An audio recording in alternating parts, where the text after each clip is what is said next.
I think when he was young, he was stunning. I heard it from many people, and the pictures show it.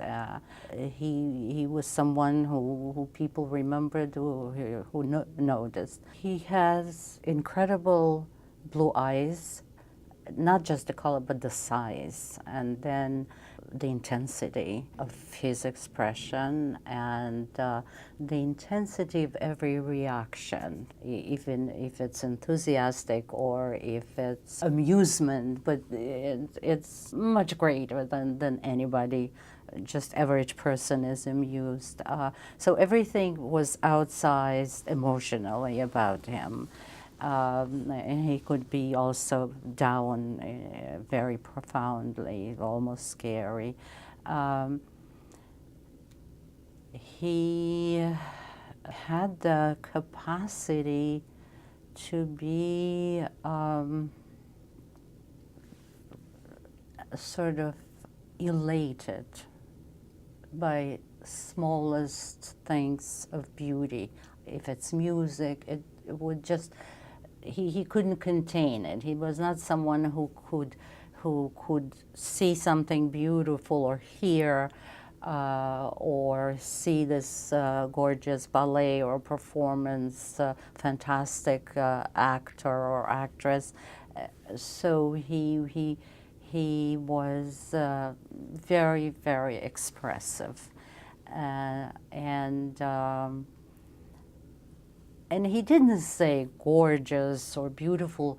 He told everyone, you know, he verbalized it, and that was so original, how it was beautiful, what was so special about it, and so that was very compelling and very interesting, and I think that that's actually something people liked about him. It wasn't just empty words, but there was such an understanding of what it is that evoked such reaction in him. It was his voice that I remember much more, the quality of his voice and his reaction, and also his reciting poetry. And I am very sorry that we never recorded anything. He actually was a very good singer. He was very musical. He loved to sing. He sang a lot to himself, and he often sang as he wrote and as he read. He almost like, I think, he was, it was like an incantation. So he was reading what he wrote with some kind of a melody. And I don't know what, it wasn't a recognizable melody. And I don't know whether it has to do with the tradition, the Jewish prayer that was sort of part of him.